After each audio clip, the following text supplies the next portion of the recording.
Moi, j'adore les critiques qui me permettent de m'améliorer. Donc, les critiques comme ça, j'adore. Regarde la vidéo. Glucose Goddess, ça veut dire la déesse du glucose. Pour moi, c'est comme un match de boxe. Ready, one more. Bonjour à tous, comme chaque dimanche 18h, bienvenue pour une nouvelle vidéo. Et aujourd'hui, on se retrouve pour un épisode spécial. Ça va pas être une analyse de diète, mais ça va quand même être une analyse de contenu sur la nutrition. Pourquoi un épisode un petit peu spécial? Parce qu'on va parler de Glucose Goddess, en français, la déesse du glucose, qui s'appelle en vérité Jessie Inchauspé. J'espère que je prononce bien son nom, sinon j'en suis désolé, mais je pense que ça se dit comme ça. Bref, qui est très largement connue maintenant, en France comme à l'international, puisqu'elle fait du contenu en anglais. Il me semble que de formation, elle est ingénieure en biochimie, et maintenant, elle parle de nutrition. Elle a une méthode basée autour du glucose, on va voir ça. Et là, je vais analyser une vidéo où c'est une interview dans le talk show quotidien qui passe tous les jours de la semaine sur TMC. Voilà, donc le but, c'est de prendre cette vidéo qui dure 14 minutes 45 exactement, ses propos, et de voir ce qu'il en est, parce que vous m'avez très largement ces derniers temps envoyé des réels de sa part, du contenu de sa part. J'en ai regardé une partie, j'ai pas encore vu cette vidéo, mais la plupart des extraits que vous m'avez envoyés viennent de cette interview, donc je pense qu'il était intéressant d'analyser et que je donne mon avis en toute humilité sur ce qu'elle dit. Et si ça vous intéresse ensuite, peut-être qu'on pourra analyser plus en détail sa méthode et d'autres contenus. En tout cas, pour l'instant, on va s'attaquer à cet extrait-là.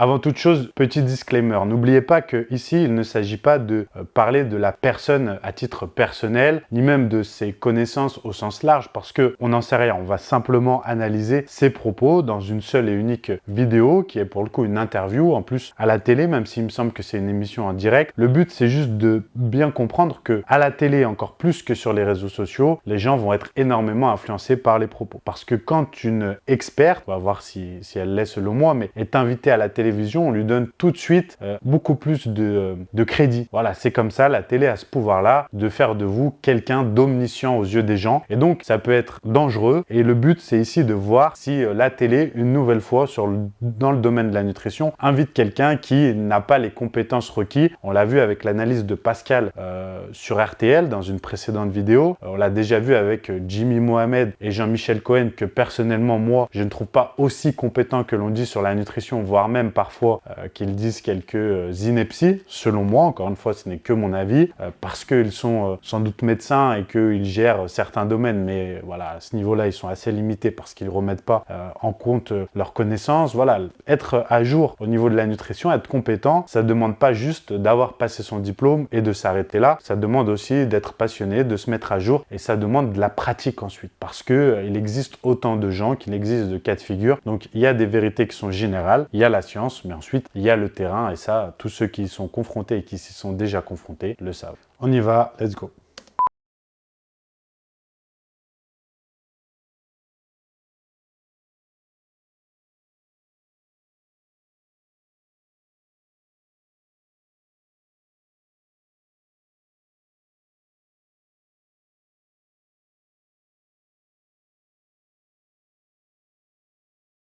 On voit qu'elle a un bon CV, ingénieure en biochimie, diplômée en mathématiques du King's College, et suivie par 4 millions de personnes, ce qui nous intéresse tout particulièrement, puisque ça veut dire qu'elle influence beaucoup de gens.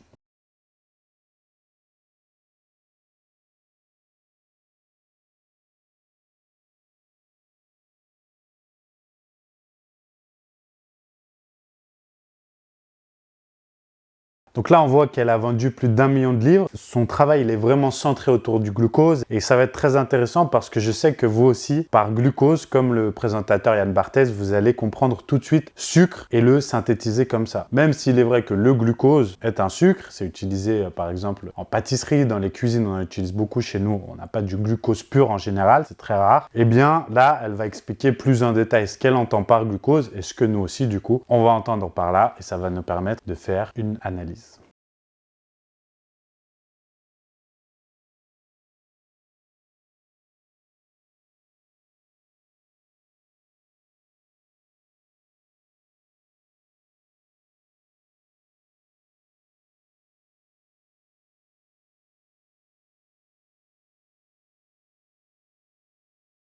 La première chose qu'il est intéressant, donc on voit qu'elle vient d'expliquer qu'elle entend glucose au sens large comme principale réserve d'énergie pour notre corps, donc ce fameux glycogène après, dont vous savez, c'est les réserves de sucre que notre corps va faire pour utiliser, donc il y a le glycogène musculaire, le glycogène hépatique, etc., etc. Et ensuite, il y a cette fameuse glycémie qui est le taux de sucre dans le sang, le taux de glucose justement dans le sang, et elle explique justement que, donc selon elle, une faible consommation de glucose, c'est bien, qu'il en faut, mais que trop en consommer est délétère. Donc première chose que je note, selon moi, c'est le manque de nuances. On passe de peu à trop. Qu'est-ce que peu? Qu'est-ce que trop? Donc là, bien sûr, ça va être difficile de le quantifier. Elle n'aura pas le temps de l'expliquer, de le justifier, même si ça aurait été bien. On n'a pas de juste milieu, on n'a pas l'aspect personnel, et elle explique ensuite tous les méfaits, entre guillemets, d'un excès de consommation de glucose. On va voir.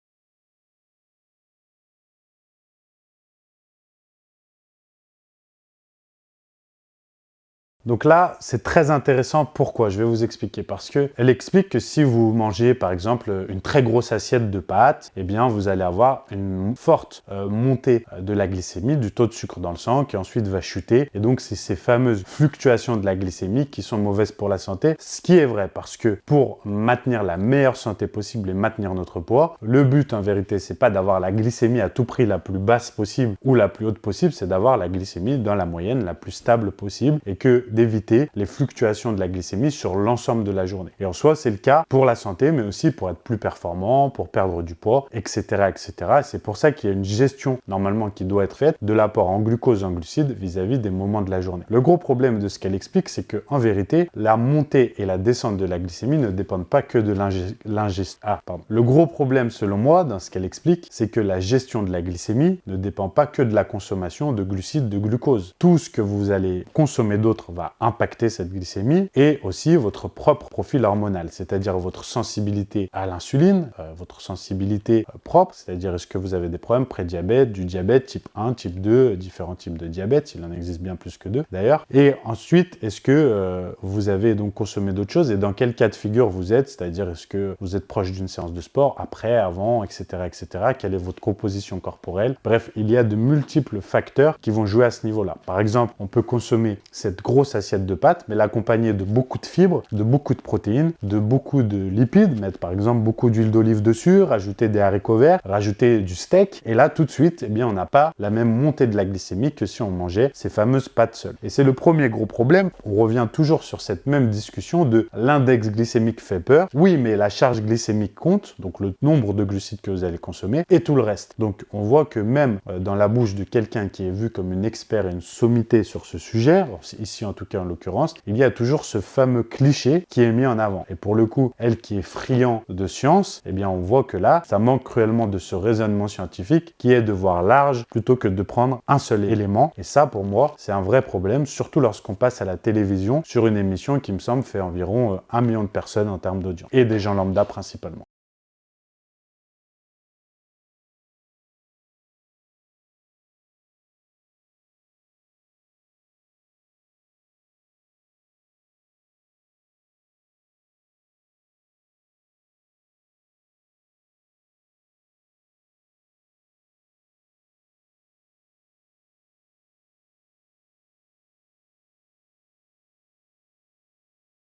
Alors là, je suis d'accord avec elle, parce que c'est vrai que 98-99% des régimes que l'on connaît populaires, donc je pourrais citer des noms, régime cétogène, régime du camp, chrononutrition, etc.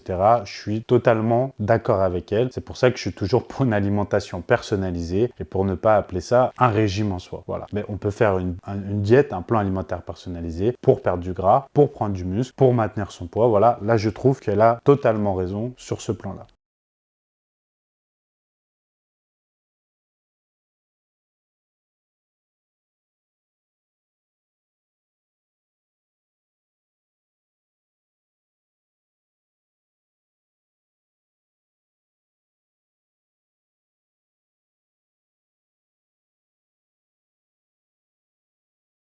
Ah, on est sur un point déterminant. Là, sa réponse, c'est déterminant. Est-ce que c'est le pic de glucose qui fait grossir ou pas? Vous savez quoi? Ne trichez pas. Je veux que vous répondiez dans les commentaires avant que je réponde. Là, je compte jusqu'à 5. Là, vous mettez pause. Je compte jusqu'à 5 et vous allez répondre. Vous allez mettre, qu'est-ce qu'on va mettre? Vous allez mettre une tête de clown, 2 points, et vous mettez oui ou non selon vous. Est-ce que c'est le pic de glucose qui fait grossir? Attention, 5, 4, 3, 2, 1. On reprend, on va voir qui a raison.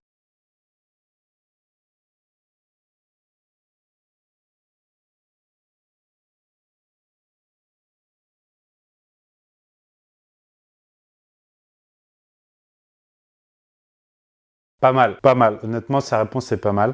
Pas mal du tout. Déjà parce qu'elle se concentre sur la santé. C'est bien pour une fois de voir quelqu'un qui vient à la télévision et qui prône plus l'alimentation dans un but premier de santé plutôt que de perte de poids ou de toute autre chose d'ailleurs. Donc ça, je trouve ça génial. Maintenant, elle explique qu'effectivement, moins de pics de glycémie, c'est moins de fringales. C'est vrai. Moins de fluctuations de la glycémie, c'est moins de fringales. Mais encore une fois, cela ne dépend pas que de la consommation de glucose et ça dépend ce que vous consommez. Par exemple, comme je l'explique, puisque il me semble qu'une de ces vidéos dit ça, il y a une grosse différence entre déjeuner le matin des glucides simples qui vont être très très vite digérés et qui forcément vont causer une fringale. Si vous mangez un bol de miel pops, 100% de sucre, 2 heures après vous avez faim, vous avez ce fameux coup de barre et il ne s'agit pas que du pic de glycémie, il s'agit tout simplement de la digestion qui est ultra rapide. C'est pas la même chose si vous allez consommer des fruits, si vous allez consommer des œufs avec du pain au levain par exemple, où vous avez des lipides, où vous avez des fibres et où la digestion sera bien plus lente.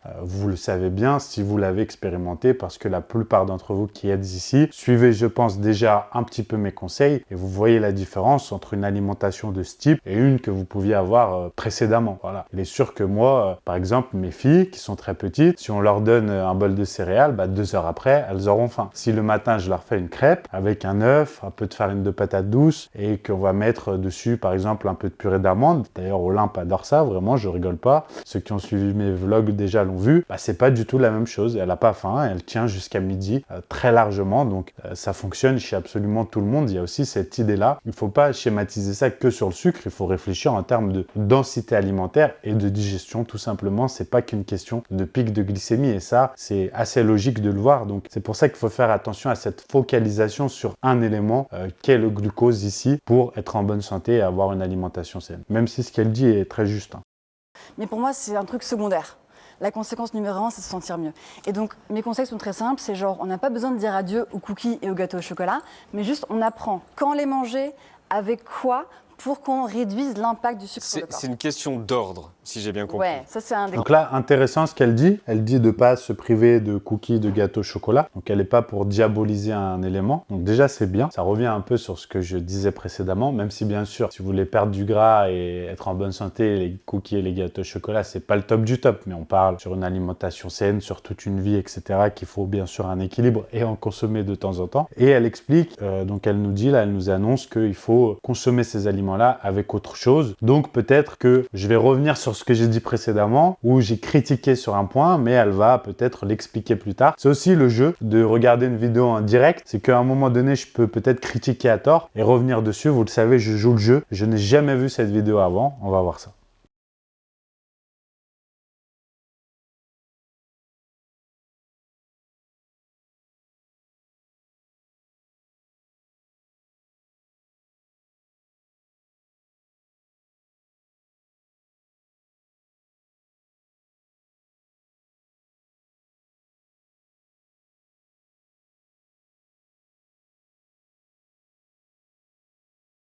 Espresso et pain au chocolat, gros pic parce qu'il n'y a que du sucre. Attendez, bougez pas, parce que j'ai pas les chiffres exacts, mais on va aller les chercher. Donc, on va utiliser mon ami qui s'appelle Chat, nom de famille GPT, et on va lui demander, peux-tu me donner les valeurs nutritionnelles d'un pain au chocolat? Dans un pain au chocolat, nous avons en moyenne 330 kilocalories, 6 grammes de protéines, 17 grammes de lipides, 38 grammes de glucides, dont 14 grammes de sucre. Le pain au chocolat contient beaucoup plus de lipides qu'il contient de sucre, à proprement parler, parce qu'après il y a d'autres glucides qui ne sont pas du sucre, premièrement, et sachant que les lipides sont 2 fois plus caloriques, même un peu plus, 9 calories, je le rappelle, pour 1 gramme de lipides, contre 1 calorie pour 4 grammes de glucides, on voit ici que le pain au chocolat, le petit déjeuner qu'elle décrit, n'est pas essentiellement glucidique, mais est essentiellement lipidique. Ce qui change absolument toute la donne, déjà premièrement, de l'impact sur la glycémie, par exemple, puisque si vous réfléchissez bien, dans ce cas-là, un pain au chocolat aura moins d'impact sur la glycémie qu'un bol de céréales, par exemple, miel pops, puisque les lipides vont ralentir la montée de la glycémie. C'est pareil pour, elle cite un croissant au jambon, bah là ça va être pire, parce que si on demande encore une fois à Chat, on lui dit et pour un croissant au jambon, vous pouvez fact-checker, hein, vous pouvez regarder en même temps que moi sur Google si vous voulez. De toute façon, je pense pas que Google soit meilleur que ChatGPT aujourd'hui. Bah un croissant au jambon c'est pire, environ 340 kilocalories, 11 grammes de protéines, plus de protéines, 22 grammes de lipides, 24 grammes de glucides, dont 4 grammes de sucre. Encore une fois, c'est ce que je dis souvent, on a peur des glucides, mais ce qu'on voit pas ici, c'est que le problème du pain au chocolat et du croissant, c'est majoritairement les graisses, qui en plus proviennent essentiellement ici du beurre avec le pain au chocolat, du chocolat. En général, c'est pas du chocolat à 85%. Et donc, c'est plus du tout le même constat. Et là, pour moi, encore une fois, le cliché, il est central et le conseil, il est pas bon.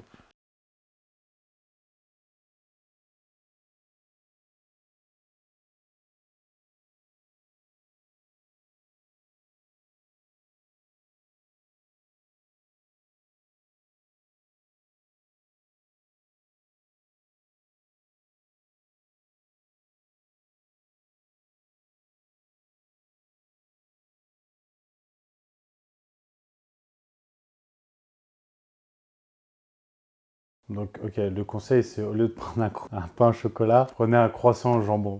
Je vous laisse juger de la pertinence de ça. Il y a mon caméraman derrière la vidéo qui applaudit. Il a raison, je pense que c'est la meilleure réaction à avoir. C'est d'applaudir. On est en plein dans les JO. Je trouve que ça mérite une médaille d'or.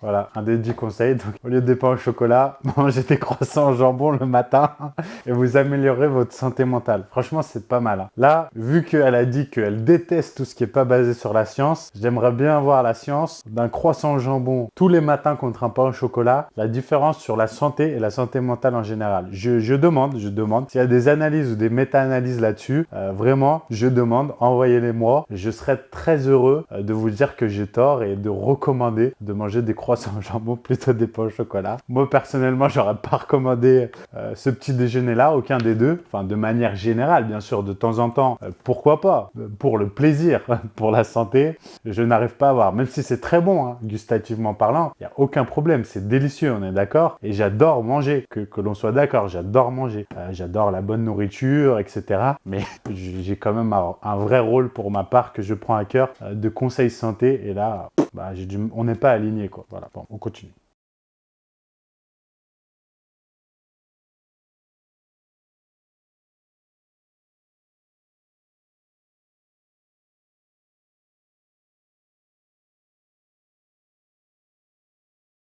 Donc là, c'est intéressant. Elle explique que le matin, le top, c'est de conseiller des protéines et des lipides. Donc, elle dit une omelette, par exemple, ce qui est pertinent. Donc, du coup, j'ai du mal à voir la pertinence avec le conseil précédent, mais peu importe, on balaye. Pour des véganes, elle conseille, par exemple, avocat et houmous. C'est bien, mais ce que je ne trouve pas pertinent, c'est l'absence de glucides systématiques de qualité à ce repas-là. Mais j'y reviendrai plus tard.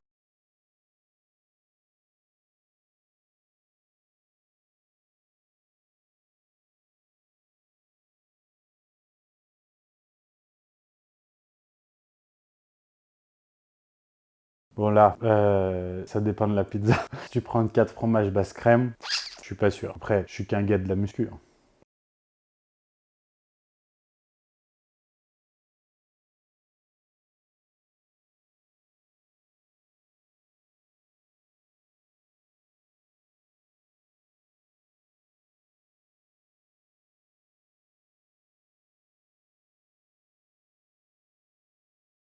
Bon, vous voyez, là, on voit que ça s'embrouille. C'est ce que j'adore avec eux. Je les adore. Je les adore.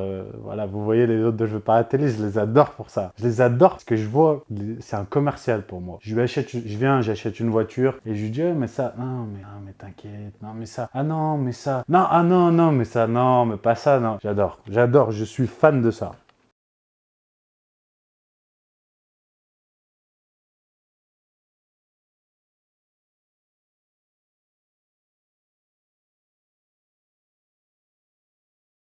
Donc, je t'explique. Ça veut dire que globalement, je me permets de te tutoyer, mais je vais dire vous, je parle à tout le monde. Globalement, admettons, je commence mon repas à midi 00. À midi 00, je mange 100 grammes d'haricots verts. À midi 02, je mange 100 grammes de pâtes. Si je fais l'inverse, à midi 00, je mange les pâtes et à midi 002, je mange les haricots verts, ça va pas. Bah, expliquez-moi pourquoi. Expliquez-moi pourquoi. Pour que cette idée d'ordre alimentaire, expliquez-moi. Ou alors, vous faites une pause, c'est-à-dire midi 00, vous mangez les haricots verts. Une pause, une demi-heure, vous chronométrez.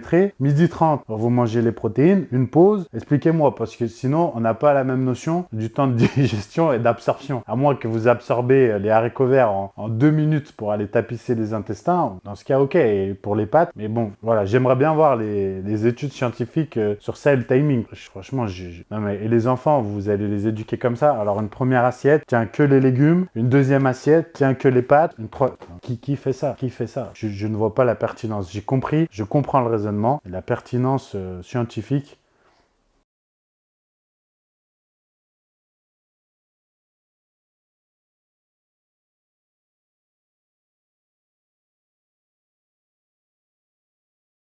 Oh, franchement, ça, je le voyais pas venir. Non, mais... Non, elle va pas... Non. Ah, ce qu'elle dit est vrai jusqu'à présent, mais... Enfin, une molécule dingue, mais elle va pas nous faire ça. Non, pas, non, pas ça.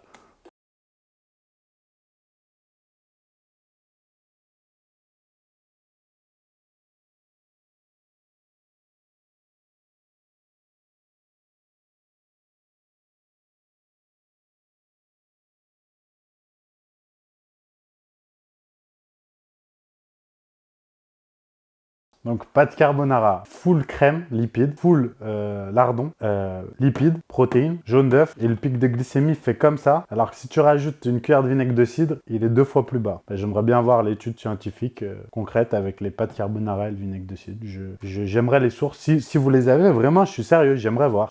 Faut noter que pour l'instant, on est pas mal quand même. Hein. Pain au chocolat, on a eu quoi? Pain au chocolat, on a eu croissant au jambon, on a eu pizza et on a eu pâte carbonara. C'est bien. Hein. Non, franchement, c'est chaud. C'est un bon exemple. C'est un bon exemple. Moi, je signe tout de suite. Je signe tout de suite. Parce que si je suis en bonne santé comme ça tous les jours, je signe.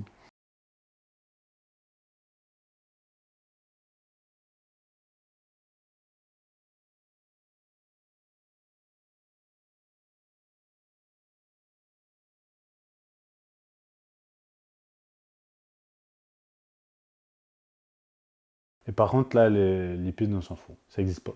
Les lipides, ça existe pas. Ça existe pas, ça existe pas.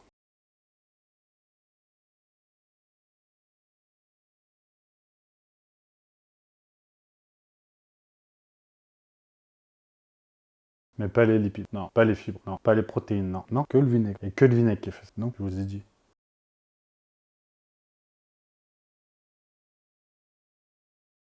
C'est bon, tous les vinaigres marchent. On est tranquille, les gars. On est tranquille, mais je sais pas pourquoi vous vous cassez la tête. Pourquoi vous m'écoutez? Partez de cette chaîne, ça sert plus à rien, en fait. En fait, ça sert à rien. Et c'est super simple. On achète son livre et c'est fini.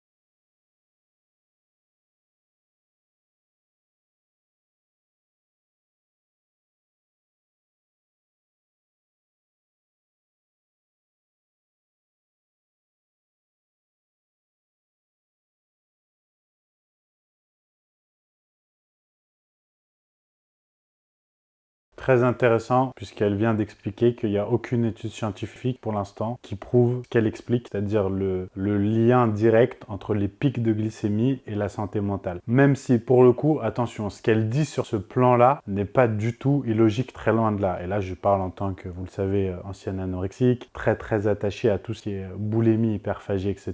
Le gros problème pour moi ici, c'est qu'elle squeeze complètement l'aspect mental. Et la grosse différence entre la faim et l'envie de manger, c'est un raisonnement qui est scientifique, c'est un raisonnement d'ingénieur qui squeeze totalement l'humain et le facteur psychologique, pour moi, est essentiel. Et c'est un raisonnement aussi qui est, entre guillemets, très égocentrique et qui oublie le fait que chaque individu est différent, chacun vit différemment sa relation avec la nourriture, a une physiologie qui est différente et va impacter ses réactions biochimiques, justement, je suis pas trop mauvais à ce niveau-là, je pense, avec sa façon de vivre, ses habitudes et le stress qu'il va infliger à son corps et à tout ce qui nous compose, c'est-à-dire l'aspect mental, l'aspect physique. Et là, je parle du stress de manière générale, le sport, la manière de penser, l'environnement extérieur, l'entourage, etc. etc.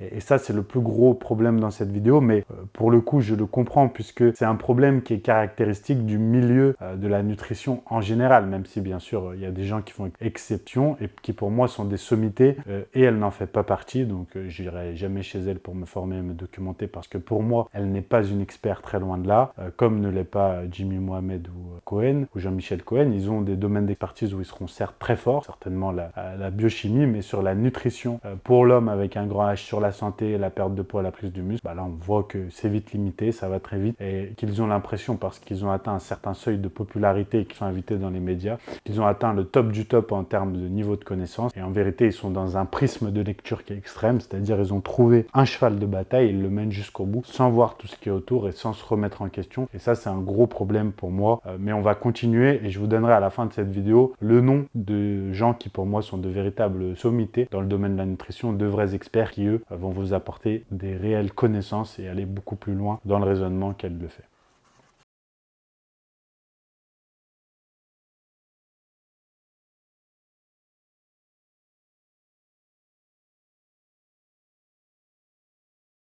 Bon là, premier problème pour moi, quand on dit que le sucre est un poison et qu'on le met sur un pied d'égalité avec l'alcool, bon ça, pour moi, c'est totalement faux dans le sens où le sucre apporte des choses bénéfiques. Si on parle du sucre en général, attention, sucre, ça veut pas dire bonbon, hein. Il y a du sucre dans les fruits. Alors que l'alcool, je cherche encore les bénéfices sur la santé. Alors vous allez me dire, oui, pour faire la fête et tout ça, j'ai dit les bénéfices sur la santé. Je cherche, donnez-les-moi. Et me parlez pas du vin rouge parce que les effets bénéfiques du vin rouge ne se retrouvent pas dans l'alcool, mais dans le raisin. Donc c'est différent. Les flavonoïdes, vous pouvez manger du raisin. Voilà.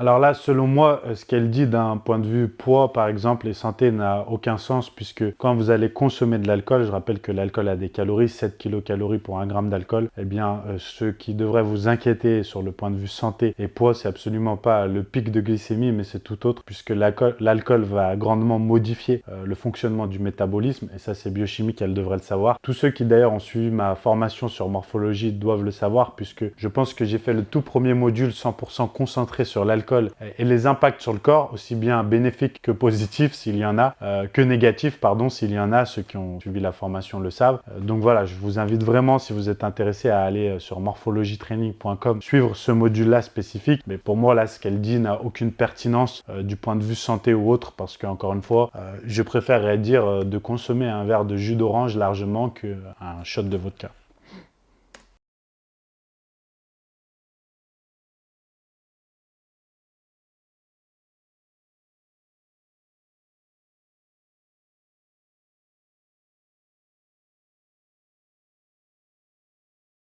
Alors ça, je vous invite à aller voir la vidéo que j'ai faite sur cette étude en particulier. Elle est sur ma chaîne YouTube, vous tapez jeûne intermittent. Cette étude comme quoi le jeûne intermittent serait plus négatif pour les femmes. C'est très intéressant de voir ce qu'elle dit et ce que je dis dans cette vidéo, puisque j'en ai fait une analyse détaillée de cette étude en question. Elle est juste ici sur ma chaîne YouTube.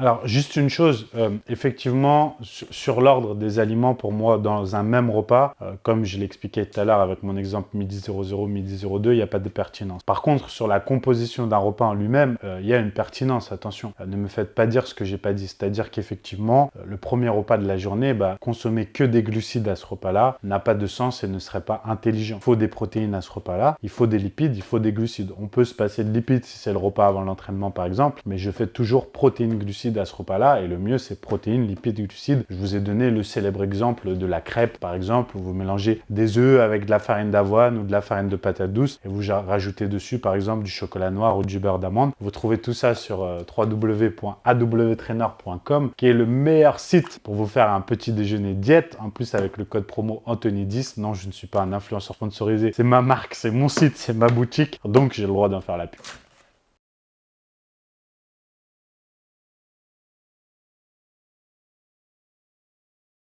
Donc là, très intéressant. Je ne pensais pas que cette vidéo serait aussi riche. C'est super, j'espère que vous appréciez, ça permet d'aborder plein de points. Là, elle parle du jus d'orange, donc elle montre un graphique que vous voyez et elle va, je pense, défoncer le jus d'orange. Donc ça va être très très intéressant parce que j'ai pas du tout l'avis que vous pensez à ce sujet-là et que la plupart des pseudo-experts ont. On va voir ce qu'elle dit.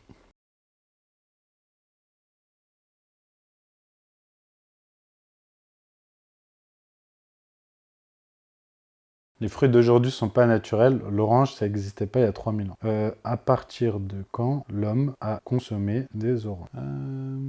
Alors, les origines de la consommation des oranges par l'homme remontent à plusieurs millénaires. Les oranges sont originaires d'Asie du Sud-Est, plus précisément dans les régions comprises entre l'Inde et la Chine. Les premières traces de culture des agrumes, y compris les oranges, remontent à environ 2500 ans avant notre ère. Vous voyez, il est très intéressant, quand je parle, quand n'importe qui que vous écoutez parle, de vérifier ce qui est dit. Parce qu'elle le fait sans doute pas exprès. Elle a fait son raisonnement dans sa tête. Et peut-être que dans son esprit, au début, c'était 5000 ans. Et puis maintenant, c'est devenu 4000. Et puis après 3000. Et puis bientôt, ce sera... Voilà. Vous voyez, cette exagération et ce besoin de prouver qu'on a raison peut amener, c'est vrai, moi aussi, à employer parfois des preuves farfelues, des superlatifs, voilà, des choses aberrantes. Et là, pour le coup, bon, voilà, c'est pas de chance parce qu'aujourd'hui, on a des superbes outils pour vérifier.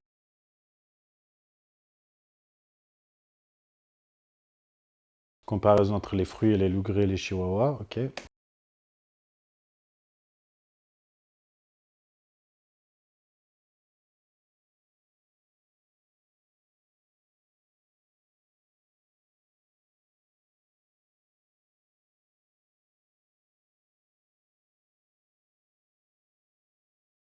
Je rappelle que les fibres contenues dans l'orange, la pulpe, sont très irritantes pour l'estomac et sont sans doute parmi toutes les fibres des fruits les plus nocives, entre guillemets nocives, disons pas positives, voilà, c'est un peu mieux, pour l'estomac. Donc pour le coup, la pulpe de l'orange, c'est pas génial.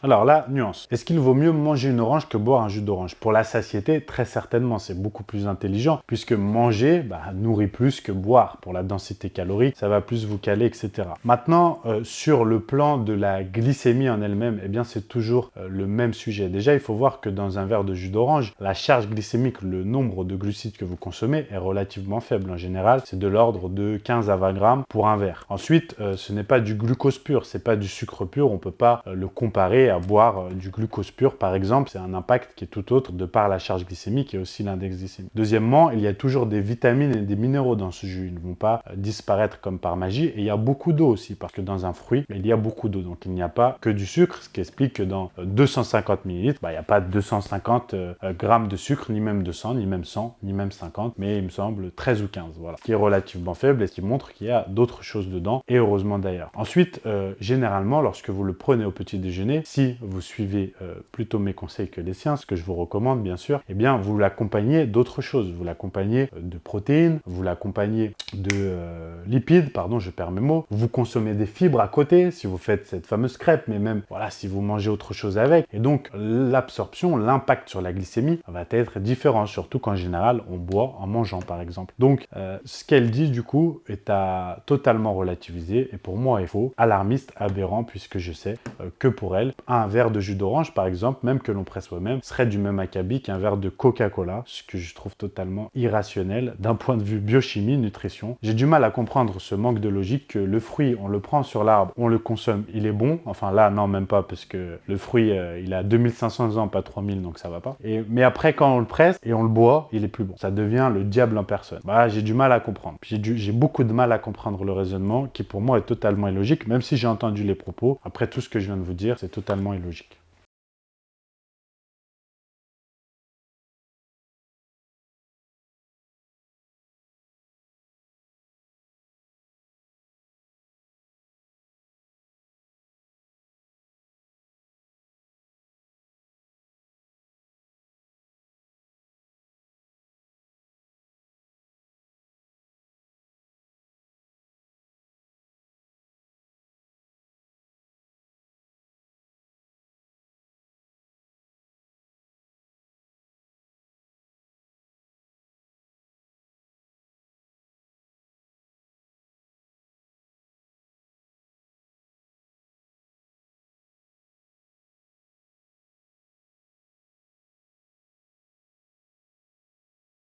Attention, vous le savez, le fait qu'elle soit une femme pour moi ne change strictement rien. Pour moi, homme-femme, tout le monde sur le même pied d'égalité. Elle a 30 ans, j'ai 31 ans, c'est parfait. Elle a des followers, j'en ai un peu moins, mais j'en ai quand même, je me défends. Donc loin de moi cette idée, Jessie, t'appelles Jessie, tu peux m'appeler Anthony, de te dénigrer sur ce plan-là. Je ne fais que donner mon avis sur ce que tu dis professionnellement parlant. Voilà, j'espère que cette vidéo vous aura plu. C'est un épisode un petit peu spécial. J'ai joué le jeu de regarder en direct et de réagir vis-à-vis de ça. Je sais que peut-être pour certains, que ce sera des propos qui seront un peu clivants, que j'ai pas du tout le même avis, le même point de vue qu'elle. Mais ce qui compte, c'est la nuance. Donc c'est bien pour vous parce que ça vous permet d'avoir deux avis différents de deux personnes qui se jugent compétents en nutrition, même si bien sûr elle est bien plus populaire que moi. Mais pour moi, la popularité ne fait absolument pas les compétences. Et d'ailleurs, je vous ai promis de vous donner des noms de personnes bien moins populaires qu'elle, mais qui mériteraient pourtant d'être invitées à la télévision et de parler de nutrition. J'en ai trois en tête, bien sûr. Le premier, c'est Anthony Berthoud. Si vous pouvez taper son nom et regarder son podcast, notamment sur la chaîne Biomécanique Podcast, c'est génial. Il y a beaucoup de nuances, justement. Et je trouve que lui, c'est un vrai expert en nutrition. Et bien sûr, il y a Julien Vénesson, dont j'ai très souvent parlé, que je trouve excellent aussi et un vrai expert, lui, en nutrition. Chose que je ne suis pas, hein, selon moi. Je suis absolument pas un expert en nutrition, surtout comparé à eux. Et enfin, vous avez Vassili Isopoulos, que je... C'est Isopoulos? Ouais, ça doit être ça. Désolé si j'écarte ton nom, j'y arrive pas, c'est trop compliqué. Bref, que vous connaissez parce que je partage souvent aussi, que je trouve très intéressant. Bien sûr, il est plus jeune que les deux autres, mais voilà, il a un prisme de lecture qui est très intéressant. Il a amené énormément de choses en nutrition et il continue à le faire. Voilà, c'est trois personnes que je vous recommande de suivre, de lire, d'écouter, d'échanger avec eux parce qu'en plus, ils sont accessibles. Bien plus que d'écouter ce genre de personnes contre qui je n'ai absolument rien, mais qui pour moi, sur le point de vue professionnel, véhiculent de mauvaises connaissances. Merci à tous et on se retrouve dimanche prochain pour un nouvel épisode. À plus, bye bye.